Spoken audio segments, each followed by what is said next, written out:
Y ahora el editorial con Glatzer Tuesta.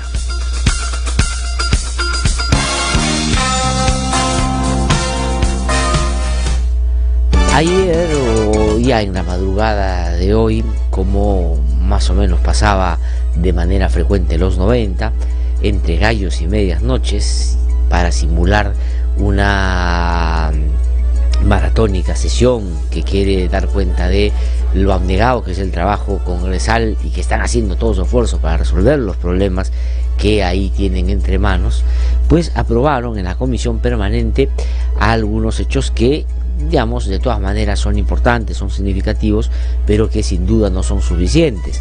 Pero, como todo lo que está pasando en el Congreso en los últimos tiempos, nos permiten identificar quién y en qué lado se encuentran los parlamentarios y las agrupaciones políticas que ahí están representadas.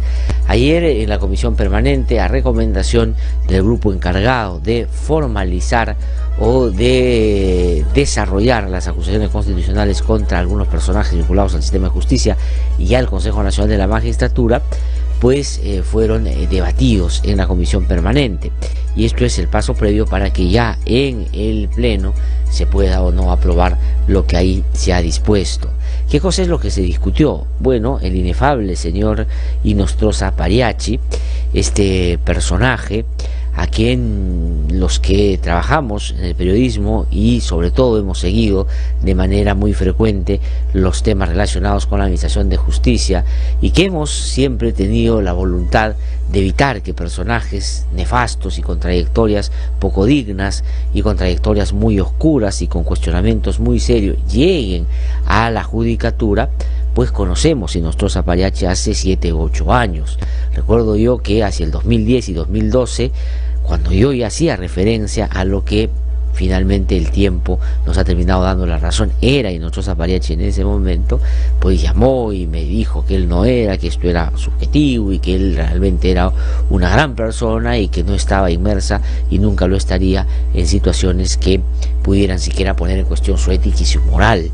Pues tiempos lejanos, porque ya desde esa época se conocía que sus pasos no estaban caminando en la dirección que todo funcionario debería, en el marco de la ley, en el marco del respeto al encargo que le han dado y sobre todo pisando fuerte sobre un escenario donde la ética pública sea uno de los principales baluartes. No era así hace ya bastante tiempo, pero pasó el tiempo y terminó siendo vocal supremo. Y ahí es gracias a las investigaciones que hacen fiscales valientes, que ojo, están en peligro en este momento porque hay una arremetida muy seria interna contra ellas, incorporaron o al denunciar o al identificar una red criminal relacionada con el narcotráfico, pues se encontraron con algo que para muchos terminó siendo una sorpresa. Para quienes algo conocíamos de esto, ya simplemente una confirmación, que el señor Inostroza Pariachi trataba con estos sectores de una manera muy fluida y manejaba extrajudicialmente todo aquello que podía favorecer a los amigos a quienes después cobraba de distinta manera, con prebendas, con entraditas a los partidos de la selección, con viajecitos al mundial, con celulares, con digamos otro tipo de situaciones que ya hemos podido apreciar a través de los audios, estos audios de la vergüenza. Entonces, ese señor Inostroza Pariachi estaba por todo lo que se ha podido conocer y por los antecedentes, pues en una situación grave, pero no se podía hacer nada porque el Consejo de la Magistratura había desaparecido. El Congreso tomó la decisión de destituir, o sea, sacar a todos del cargo y poner una administración transitoria a cargo de gente que había trabajado en ese Consejo de la Magistratura, lo que ya llamaba mucho la atención, y nos quedamos sin mecanismo de resolver la situación de este personaje, de Inostroza Pariachi y de los propios ex consejeros del CNM. Pues resulta que esto tuvo una consecuencia muy concreta, y es que el Congreso se hizo del administrador o quien iba a darle un desenlace a esa historia.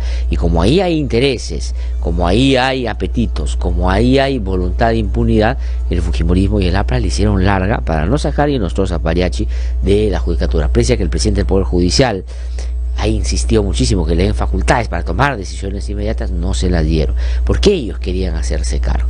Bueno, se hicieron comisiones, empezó a investigar y se propuso una destitución, inhabilitación y por supuesto la configuración de los delitos de los cuales puede haber sido uno de los principales partícipes o protagonistas.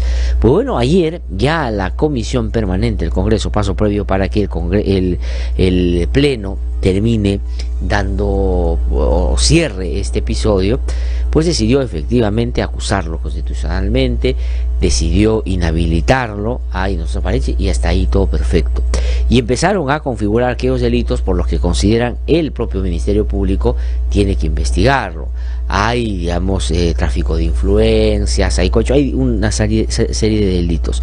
Y hasta ahí todo iba perfecto. Pero el fujimorismo hizo un particular esfuerzo y de manera orgánica, en bloque consistente, votaron en contra de lo que era fundamental en el caso de Inostroza Pariachi. Inostroza Pariachi no es un tramitador de influencia solamente. Inostroza Pariachi no es un personaje que ha generado algún acto de corrupción por ahí individual. Inostroza Pariachi, y así lo dice la investigación que el propio Ministerio Público ya viene desarrollando, es parte de una organización criminal, es parte de una banda delincuencial. Por lo menos eso es lo que cree el Ministerio Público, y el sistema de justicia tendrá que más adelante validar o no esa que es, por cierto, una hipótesis que ha configurado el Ministerio Público. Pero para el Congreso de la República no es parte de una organización criminal. Es decir, han sacado a Inostroza Pariachi de lo que sin duda era fundamental, que se pueda claramente decir que él está involucrado en una organización criminal. Es decir, han hecho todo lo otro, pero se han cuidado. 19 votos hubo para excluir a Inostroza Pariachi de esa tipificación de criminalidad organizada. ¿Quiénes eran los 19? 18 fujimoristas. Fujimoristas, 18. Yo dije, pero 18 fujimoristas, claro, eso se entiende. Pero ¿quién era el otro que votó con ellos? Adivinen ustedes quién era. Juan Cheput. Votó con los fujimoristas. Entonces yo dije, no puede ser, se ha equivocado Juan Cheput. No creo que él esté convalidando un acto que claramente es, digamos, pro impunidad. Una cosa que claramente busca apañar y tapar lo que Inostroza Pariachi en realidad es. Pero después parece que hablando con su bancada y por exigencia de algunos parlamentarios, cambió su voto y esto terminó siendo 18 a favor de Inostroza Pariachi para no comprometerlo en criminalidad organizada. Es decir, el fujimorismo salva a Inostroza Pariachi de que sea catalogado como yo creo debería y correspondía hacerlo, como parte de una organización delincuencial como este de los cuellos blancos, categorización que ya el Ministerio Público ha hecho y lo ha involucrado a él y al propio fiscal de la Nación.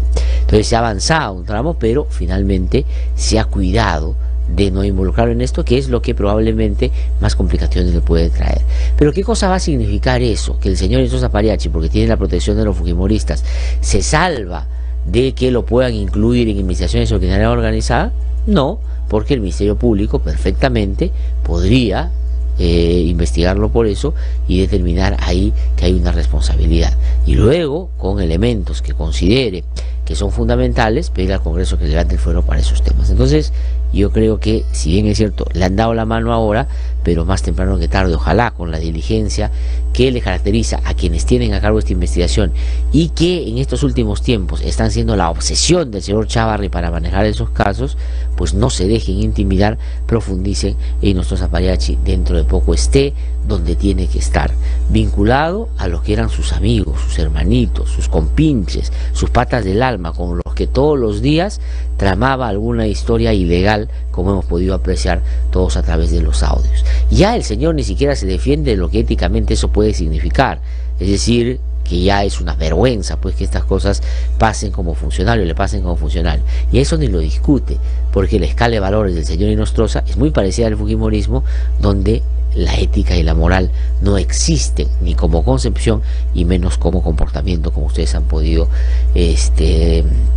notar. Pero Inostroza Pariachi se ha defendido y ha dicho que los indican y lo acusan por considerar que es un juez fujimorista. No, porque también lo es, por cierto, está muy cercano al fujimorismo, llamaba a su amigo Becerril para darle algunas indicaciones, seguramente en algunos casos concretos, se ha reunido con Keiko Fujimori, en fin, era una persona muy vinculada a ese sector que, claro, se había comprometido probablemente a apañar y tapar todo lo que pueda haber significado un mal comportamiento de algunos de los principales directivos o dirigentes de esta agrupación política, pero ahora sin poder, de todas maneras le han tratado de dar una manito. Él dice que, pues, no, pero no solo por eso, nadie lo persigue por ser fujimorista, él puede ser fujimorista, y de hecho esa afirmación creo que es confirmatoria, él es un juez fujimorista, pero eso no es, a él no se le acusa por ser eso, a él se le acusa porque es partícipe de una organización criminal que se llama los Cuellos Blancos del Puerto, así dice una fiscal en su informe, y que además a través de los audios hemos escuchado que se dedicaba no a administrar justicia en los términos que la Constitución y la ley orgánica del Poder Judicial establece, sino todos los días citando a su despacho gente para hacer arreglos judiciales. Eso es el señor Inostroza Pariachi, y por eso debió, de parte del Congreso, merecer, digamos, un asunto un poco más severo, y su vinculación con lo que parecería haber sido su hábitat natural, que es esta organización de la cual ya hemos hablado en reiteradas oportunidades. ¿Qué suerte corrieron los ex miembros del Consejo Nacional de la Magistratura? Ahí hubo una situación combinada. Gutiérrez Peve, por ejemplo, fue, digamos, destituido, y eso correspondía, fue también inhabilitado. Guido Águila fue suspendido, fue inhabilitado. Orlando Velázquez fue inhabilitado. Noguera fue suspendido, fue destituido, pero no fue inhabilitado. En fin, han hecho un juego ahí para tratar de hasta donde podían proteger a quienes, por cierto, están más cercanos al interés del fujimorismo. Y lo que sí llamó mucho la atención, o no mucho la atención, llamó la atención, es ver al señor Guido Águila, este sinvergüenza, porque eso es lo que es una persona que todo el tiempo ha mentido y cobardemente ataca y trata de perjudicar a quienes de manera honesta y abierta y públicamente han venido y hemos venido en los últimos años reclamando que cambien las cosas en el sistema de justicia. Cuando yo ahora soy director del IDL, pero cuando lo fui hace unos años también, fue el señor Guido Águila a buscarme en la oficina, y lo recibimos con un grupo de personas de mi oficina, a lloriquear y a pedir que por favor no hagamos una incidencia o difundamos información sobre lo que consideramos una trayectoria que no se condecía con una actuación en el Consejo de la Magistratura a la cual él estaba aspirando, y que le diéramos la oportunidad de mostrar que era una persona proba. Ya nosotros hablamos de conflicto de intereses, ya nosotros hablábamos en ese momento de sus vínculos siniestros con algunos sectores que están vinculados a la delincuencia también. Y por supuesto nosotros no le hicimos caso, publicamos todo lo que había que publicar y no nos equivocamos, porque terminó siendo lo que todos han podido apreciar, parte de una red comprometida con actos claramente ilegales y ética y moralmente que lo descalifica totalmente, y eso en el ejercicio de cargo con altos niveles de conflicto de intereses. Eso es lo que es Guido Águila, y ha sido matón cuando tiene el cargo, y ahora trata de victimizarse diciendo que aquí ha habido una presión de gente que lo que quiere es manejar la cosa. No, aquí lo que ha habido es instituciones como la nuestra, y además gente que sabe y sigue mucho estos temas, que ha venido señalando que él era un personaje peligroso en el Consejo de la Magistratura, y los hechos nos han dado la razón. Ahí está, fuera del Consejo de la Magistratura, y está afrontando todos estos procesos que espero yo terminen sancionándolo ejemplarmente. Pero ayer me causó algo de sorpresa y después entendí por qué. Resulta que el abogado de Guido Águila terminó siendo Cristian Salas, el ex procurador, digamos que fue un buen procurador, eso no hay que negarlo, y que yo he entrevistado aquí en el programa en varias oportunidades, pero lamento mucho que se haya embarcado en una defensa de esta naturaleza. Pero claro, la explicación está, y eso lo pude comprobar más adelante, en que en el estudio de Cristian Salas trabaja el hermano de un fujimorista que seguramente le ha pedido pueda hacerle el favor de defender a uno que orgánicamente trabajaba para ellos. El socio del señor Cristian Salas se llama Héctor Ventura Ángel, que es un abogado, que es parte de su estudio y que es hermano de Roy Ernesto Ventura Ángel, que es congresista de la República. Adivinen de qué partido, del partido fujimorista. Entonces seguramente por hacer un favor a su colega ha terminado defendiendo a Guido Águila, y decir, pero Guido Águila no es fujimorista. Como que no, si coordinaba con Becerril en su casa para poner al presidente del consejo que ellos querían. Está estrechamente vinculado. El asesor, se compartían asesores, Guido Águila con el fujimorismo, el hermano de Guido Águila trabajaba en el Congreso con los fujimoristas, la esposa de Becerril trabajaba con Guido Águila en el Consejo Nacional, todos están estrechamente vinculados. Y me apena que Cristian Salas haya terminado haciéndole el juego a, digamos, alguien como a Águila, ¿no? Y yo creo que Cristian Salas sabe de qué se trata. No entiendo por qué ha terminado metiéndose a un asunto de esa naturaleza. Tal vez Julio Arbizu, quien lo conoce bastante bien y que fue su jefe cuando era procurador anticorrupción, tenga la clave cuando ayer, indignado y mortificado por lo que veía a través de la televisión, dijo lo siguiente, a través de su cuenta Twitter, ¿no? Julio Arbizu dice: Cristian Salas, ex procurador adjunto durante mi gestión y luego procurador titular sucesor, ha preferido hoy un poco de dinero al recuerdo amable de su buena labor defendiendo el Estado. La defensa de alguien como Guido Águila definirá inexorablemente su destino. Una pena, yo coincido con esas palabras, la verdad. Conozco a Cristian Salas, no sé qué ha pasado, me parece que el vínculo con su socio, que es hermano de un fujimorista, ha terminado llevándolo a una defensa que a mí me parece no es, bueno, cada uno tiene el derecho a la defensa, no es que yo voy a privar de eso a Guido Águila también, todos tienen derecho a defenderse, pero una persona como Cristian Salas, que siempre ha estado, por lo menos hemos creído, quienes lo conocemos, siempre del lado pues de defender causas justas, no situaciones de esta naturaleza. Pero en fin, cada uno digamos, se va labrando la reputación que quiere tener.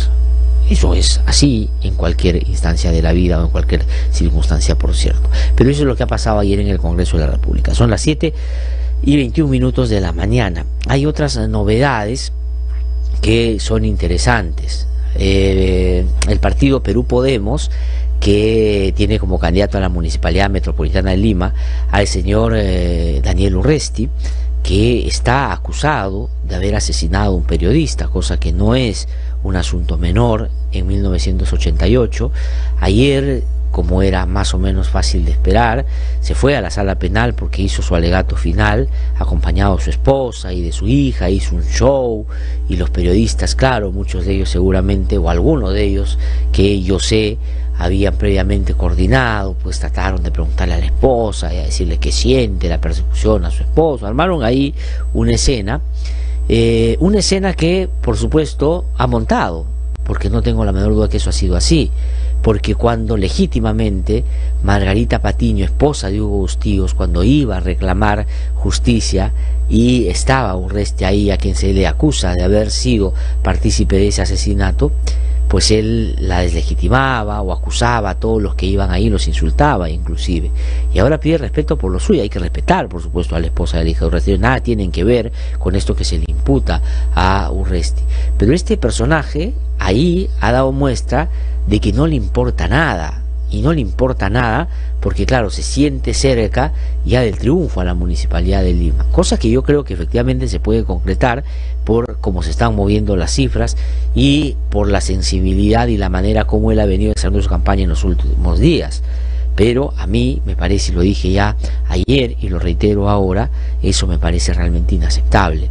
Pero la justicia la próxima semana dirá de qué se trata, lo absolverán o lo condenarán, eso es lo que está por verse. Pero a eso se le ha sumado, que ayer se ha conocido en un informe de Canal N, que el partido Perú Podemos, ojo, cuyo dueño es Luna Gálvez, que está recontra vinculado con todos estos asuntos relacionados con Cabaza, con los manejos de la OMP en los últimos tiempos para favorecer esta agrupación, y que ya su paso por Solidaridad Nacional, donde hay 4 alcaldes que están presos por ser parte de organizaciones criminales, ese mismo señor es dueño del partido por el cual Urresti postula a la Municipalidad de Lima Metropolitana. De hecho, tiene un ex consejero dentro de sus regidores, a quien dice que nunca ha conocido, y después le han sacado fotos. Es decir, este señor está ávido de poder, quiere llegar a como dé lugar, Y bueno, eso puede suceder porque en este país todo puede suceder, ¿no es cierto? Desde que Alan García llegó a ser presidente por segunda vez, de que, bueno, en fin, ya uno puede poner varios ejemplos al respecto, pero todo eso puede suceder. Pero resulta que ayer se ha podido identificar que en esta agrupación política han encontrado firmas falsas de personajes además muy conocidos. Es tan burdo que han falsificado la firma de Gastón Acurio, de algunos congresistas, de algunos políticos, de algunos líderes de opinión. Y claro, le han preguntado al señor Urresti, le ha dicho, bueno, en realidad hemos presentado 1.200.000 firmas y esas que usted dice son de las que no han validado, pues, porque eran falsas. Es decir, con una naturalidad propia de alguien que ha perdido cualquier, digamos, le ha quitado el sentido de normalidad que debe tener cualquier acto político. Es decir, normalizar un asunto tan grave y decir que eso es un asunto superfluo es ya haber perdido, si es que en algún momento lo tuvo, algún nivel de ética en su propia actuación.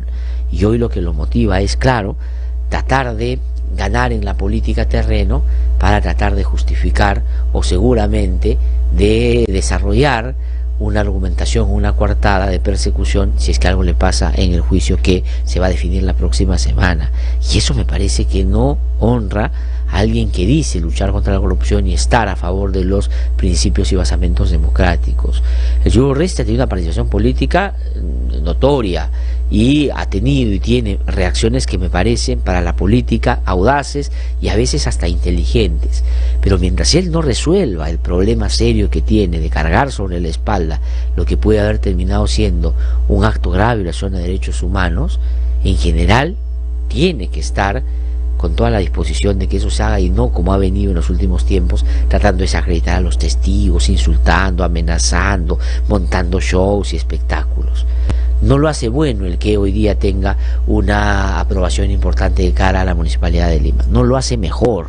Eso lo que hace es que la gente a veces se deja llevar por asuntos que tienen que ver más con sensibilidades, con dichos, con forma de actuar, pero no necesariamente con que es la mejor opción para una ciudad que tantos problemas tiene. Pero no puede o no podemos nosotros dejar de mirar ese otro lado. Y sobre todo ahora que se conoce que el partido por el que postula tiene las características que yo he mencionado. Eso está pasando, pero él sencillamente no se da por enterado. Pero claro, es astuto, sabe cómo moverse.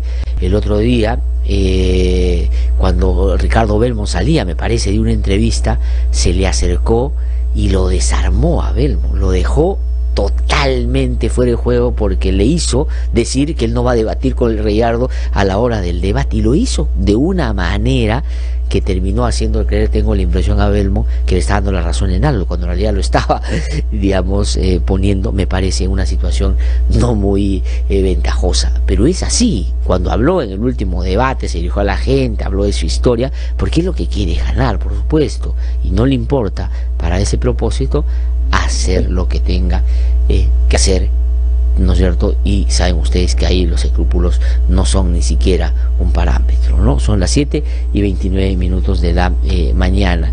Y para terminar, el señor Pedro Chávarri, que es fiscal de la Nación todavía, porque los fujimoristas lo protegen, ha salido un comunicado ayer a insinuar que quienes estamos detrás de estas expresiones públicas de que las cosas cambien en el Ministerio Público y que él deja un bajo costado para no seguir perjudicando la labor del Ministerio Público, lo que queremos es que se pare la lucha contra la corrupción.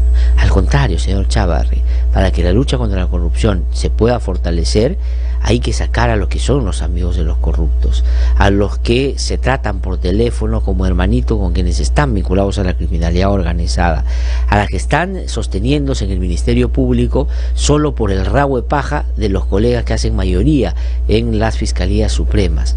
A esos hay que sacarlos para luchar contra la corrupción. Y usted ya en el Ministerio Público ha terminado siendo un personaje que solo busca favorecerse para quedarse instalado ahí donde no le corresponde.